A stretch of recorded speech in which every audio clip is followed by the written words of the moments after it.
कुछ ऐसी फोटो निकलकर सामने आ रही है पूरे रूस से। इस समय रूस के अलग अलग शहरों पर बारिश हो रही है मिसाइलों की। खासकर कि रूस का जो ब्रायांस्क रीजन है वहां से तो बहुत ही हॉरिफाइंग वीडियोस निकलकर सामने आई है जो मैं आपको दिखा भी नहीं सकता यूट्यूब की पॉलिसीज की वजह से, वरना स्थिति बहुत खराब है। और खुद रूसी सरकार ने कंफर्म कर दिया है कि पिछले 6 घंटों में लगातार उसके ऊपर ATACMS मिसाइलें बरसाई जा रही हैं। जो लोग नहीं जानते, ये एक लॉन्ग रेंज मिसाइल है जो अमेरिका ने सप्लाई करी है यूक्रेन को। हालांकि ये मिसाइलें सिर्फ इसलिए दी गई थी यूक्रेन को ताकि वो रूस के जो सैन्य बेस हैं उन्हें तबाह कर सके, रूस के जो डिफेंस सिस्टम है S-400, S-300 इनका नाश कर सके।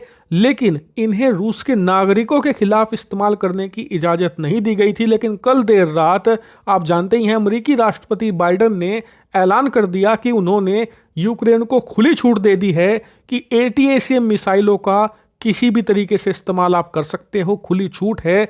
चाहे तो राजधानी मॉस्को पर बरसा दो या फिर आर्थिक राजधानी सेंट पीटर्सबर्ग पर, कहीं भी अटैक करो, हमें फर्क नहीं पड़ता। और फिर क्या, इस मंजूरी के कुछ ही घंटों बाद यूक्रेन ने आओ देखा ना ताओ मिसाइलें बरसानी शुरू कर दी और पिछले 6 घंटों से लगातार ये हमले जारी हैं जो अब भी नहीं रुक रहे। बात सिर्फ यहीं तक सीमित नहीं है, आप अपनी स्क्रीन पर देखिए। अब से कुछ ही मिनटों पहले खबर आई है कि अमेरिका के बाद बाकी यूरोपियन देशों ने भी यहां पर छूट दे दी है यूक्रेन को कि हमने भी जो तुम्हें लॉन्ग रेंज मिसाइलें दी हैं, जैसे कि यूके और फ्रांस ने सप्लाई करी है ATACMS जैसी ही मिसाइलें जिनकी रेंज 250 किलोमीटर तक है, आप इनसे भी रूस के डीप इलाकों में अटैक कर सकते हैं, आपको खुली छूट है। यानी कि इस समय यूक्रेन को फ्री हैंड दे दिया गया है पश्चिमी देशों की तरफ से कि कैसे भी लड़ो रूस से।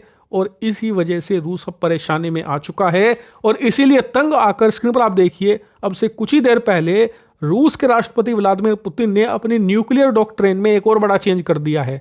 जो लोग नहीं जानते, तो न्यूक्लियर डॉक्ट्रिन एक तरीके का कानून होता है कि आप परमाणु बम किस देश के खिलाफ इस्तेमाल करोगे, किस परिस्थिति में इस्तेमाल करोगे। जैसे कि कई देशों का न्यूक्लियर डॉक्ट्रिन है कि वो परमाणु बम बस उसी देश के खिलाफ चलाएंगे जिसके पास भी परमाणु बम हो।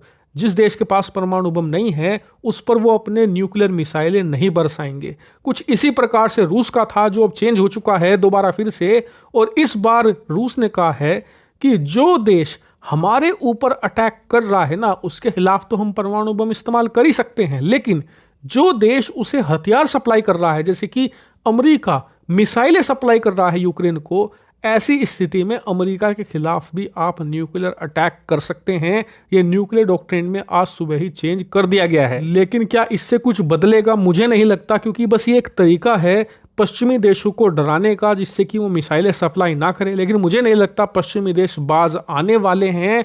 वो आने वाले 2 महीनों को खूब अच्छे से यूटिलाइज करेंगे और रूस को ज्यादा से ज्यादा डैमेज पहुंचाने की कोशिश करेंगे। और बस इसी बात से दुनिया डरी हुई है, इंक्लूडिंग अमेरिका और यूरोप के लोग भी खौफ में हैं कि कहीं रूस गुस्से में आकर आपा ना खो दे और कहीं किसी दूसरे देश पर एक परमाणु बम ना गिरा दे, कहीं एक टैक्टिकल न्यूक्लियर बम यूक्रेन के ऊपर ही क्यों ना गिरा दे, जो कि पूरी दुनिया में एक वर्ल्ड वॉर 3 शुरू कर सकता है। इसीलिए आने वाले 20-25 दिन तो बहुत इंपॉर्टेंट है, क्योंकि आने वाले 1 महीने में ही जो होना है होगा। उसके बाद तो अमेरिका में पावर ट्रांजिशन शुरू हो जाएगा।